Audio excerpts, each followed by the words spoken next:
은혜의 시간, 삼손 이야기 세 번째 말씀으로 은혜를 나누겠습니다. 오늘의 제목은 하나님의 인도하심에 민감하라, 이런 제목입니다.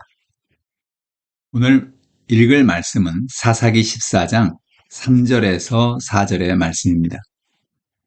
그의 부모가 그에게 이르되 내 형제들의 딸들 중에나 내 백성 중에 어찌 여자가 없어서 네가 할례받지 아니한 블레 사람에게 가서 아내를 맞으려 하느냐 하니, 삼손이 그의 아버지에게 이르되 내가 그 여자를 좋아하오니 나를 위하여 그 여자를 데려오소서 하니라. 그때 블레 사람이 이스라엘을 다스린 까닭에 삼손이 틈을 타서 블레 사람을 치려 함이었으나 그의 부모는 이 일이 여호와께로부터 나온 것인 줄을 알지 못하였더라. 우리는 매일 하나님의 인도하신 가운데 살아야 합니다. 사람의 지혜와 능력은 한계가 있기 때문이죠. 우리가 하나님의 인도하심을 받아야 하는 이유는 우린 수많은 문제와 유혹 앞에서 무력한 존재이기 때문에 그렇습니다. 삼손도 하나님의 인도하심에 순종하며 살아갈 때는 놀라운 일을 이룰 수 있었지만, 그가 하나님의 인도하심을 잃어버리고 살아갈 때는 유혹에 빠져 실패자가 되고 만 것입니다. 오늘 본문을 통해서 우리에게 주는 하나님의 교훈이 무엇일까요? 첫째로, 하나님의 인도하심에 민감하라는 것입니다. 삼손은 장성하여 블레셋 여인과 결혼하였습니다. 이것은 유대인들이 볼 때는 이해가 되지 않는 일이었지요. 당시에는 유대인이 이방인과 결혼한다는 것은 이해가 되지 않는 일이었습니다. 그러나 삼손은 다른 생각이 있었습니다. 삼손은 블레셋 여인과의 결혼을 통해서 블레셋을 진멸하려는 계획을 가지고 있었던 것입니다. 아무도 삼손을 이해하지 못했지만 삼손이 블레셋 여인과의 결혼을 통해서 블레셋을 공격하려는 그런 계획은 하나님으로부터 나온 것이었습니다. 성경은 이렇게 말합니다. 사사기 14장 4절 말씀입니다. 그때 블레 사람이 이스라엘을 다스린 까닭에 삼손이 틈을 타서 블레 사람을 치려 함이었으나 그의 부모는 이 일이 여호와께로부터 나온 것인 줄을 알지 못하였더라. 삼손은 블레셋에 내려가서 블레셋 안에 동네 사람들에게 문제를 내고 그 문제를 마치면 속옷과 겉옷을 30벌을 주겠다고 이야기합니다. 동네 사람들이 그 질문에 답을 하지 못하자 그들은 삼손의 아내에게 답을 알아내라고 강요하지요. 결국 사람들이 그 아내의 도움으로 문제를 마치자 삼손은 그 사람들에게 선물로 주려고 이웃의 동네, 블레셋 동네에 나가서 블레셋 사람들을 죽이고 속옷과 겉옷을 벗겨서 그들에게 가져다 준 것입니다. 우린 매일 하나님의 말씀을 읽고 묵상하며 하나님의 인도하심에 민감해야 합니다. 때로 우리는 하나님의 인도하심이 이해가 되지 않을 수도 있어요. 그러나 하나님이 우리에게 가장 좋은 길로 인도하고 계심을 믿고 믿음으로 순종하며 살아가는 저 여러분 되기를 원합니다. 둘째로, 하나님은 그의 백성을 버리지 않으십니다. 삼손이 블레셋을 진멸하자 블레셋은 유다를 공격해 왔습니다. 그리고 요구하기를 삼손을 넘겨주면 유다를 공격하지 않겠다고 했지요. 이때 유다의 군인들은 삼손에게 가서 자기들이 삼손을 잡아서 블레셋 군대에 넘기겠다고 말합니다.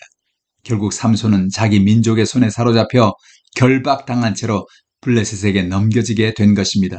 참으로 고통스럽고 억울한 순간이었을 것입니다.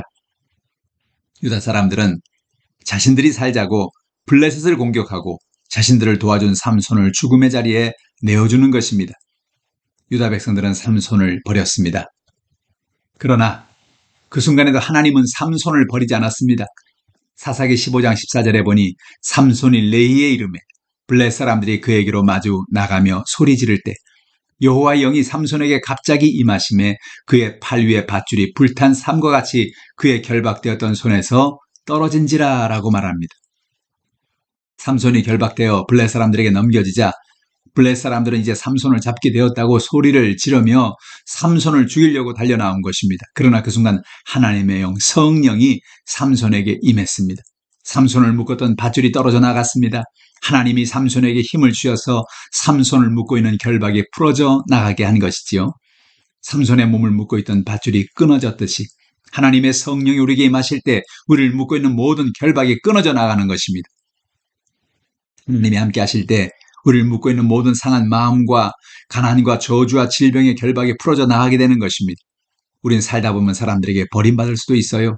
그러나 그 순간에도 하나님께서 우리를 붙들고 계심을 잊지 말아야 하는 것입니다. 모든 두려움을 하나님께 맡기고 하나님의 약속을 의지하며 살아가십시다. 셋째로, 하나님은 기도에 응답하십니다. 삼손은 블레셋 사람들이 자신을 죽이려고 다가올 때 주변에 무기가 될 만한 것을 찾아보았습니다. 삼손은 자신의 곁에 나귀의 턱뼈가 있는 것을 보았습니다. 그는 그 턱뼈를 들고 1000명의 블레셋 사람들을 죽였습니다. 그는 그것을 라맛 레히라고 불렀어요. 그것은 턱뼈의 산이라는 뜻입니다. 나귀 턱뼈 하나로 죽은 사람들의 산을 이뤘기 때문이죠. 그곳에서 1000명을 나귀의 턱뼈로 죽이고 나니 삼손은 심히 목이 말랐습니다. 그때 삼손 하나님께 물을 달라고 간구합니다. 사사기 15장 18절로 19절에 이런 말씀이 있습니다. 삼손이 심히 목이 말라 여호와께 부르짖어 이르되 주께서 종의 손을 통하여 이 큰 구원을 베푸셨사오나 내가 이제 목말라 죽어서 할례 받지 못한 자들의 손에 떨어지겠나이다 하니 하나님 레이에서 한 우묵한 곳을 터뜨리시니 거기서 물이 솟아나오는지라. 삼손이 그것을 마시고 정신이 회복되어 소생하니 그러므로 그 샘 이름을 에낙고레라 불렀으며 그 샘이 오늘까지 레히에 있더라 라고 성경은 말합니다. 삼손이 하나님께 간구하자 하나님께서 그 기도를 들으시고 그곳에 한 곳에 물이 솟아나게 한 것입니다. 그곳이 에낙고레의 은혜입니다. 그 에낙고레라는 뜻은 부르짖는 자의 샘이란 뜻이지요. 하나님은 오늘도 우리가 하나님께 나가서 목말라 부르짖을 때 생수의 샘이 터져 나오게 하시는 것입니다. 오늘도 우리가 목마름이 있습니까? 하나님께 나아가 부르짖어 간구합시다. 생수의 강이 흘러나오게 하시는 것입니다. 에낙고레의 복을 베풀어 주는 것입니다. 우리의 모든 연약함을 주님께 맡기는 저 여러분 되기를 주님의 이름으로 축원합니다. 우리는 인생을 살아가면서 위기를 만납니다. 그럴 때 우리는 하나님을 의지하며 살아야 합니다. 하나님의 인도하심을 구해야 하는 것입니다. 사람들이 나를 버려도 하나님은 나를 버리지 않는다는 것을 잊지 말아야 합니다. 하나님은 오늘도 우리의 기도에 응답하십니다. 그 하나님의 인도하심을 따라 살아가는 저 여러분 되기를 주님의 이름으로 축원합니다. 오늘의 말씀을 통해서 몇 가지 묵상을 하려고 합니다. 생각해 봅시다. 고난을 통과할 당시에는 이해가 되지 않았지만 지나가 보니 그것이 하나님의 인도하심이었음을 깨닫게 된 적이 있지 않습니까? 하나님은 나를 절대로 버리지 않는다. 그런 생각을 한 적이 있습니까? 나는 문제를 만날 때 하나님께 기도하고 있습니까? 하나님께서 삼손과 함께 하신 것처럼 오늘도 우리와 함께 하시는 것입니다.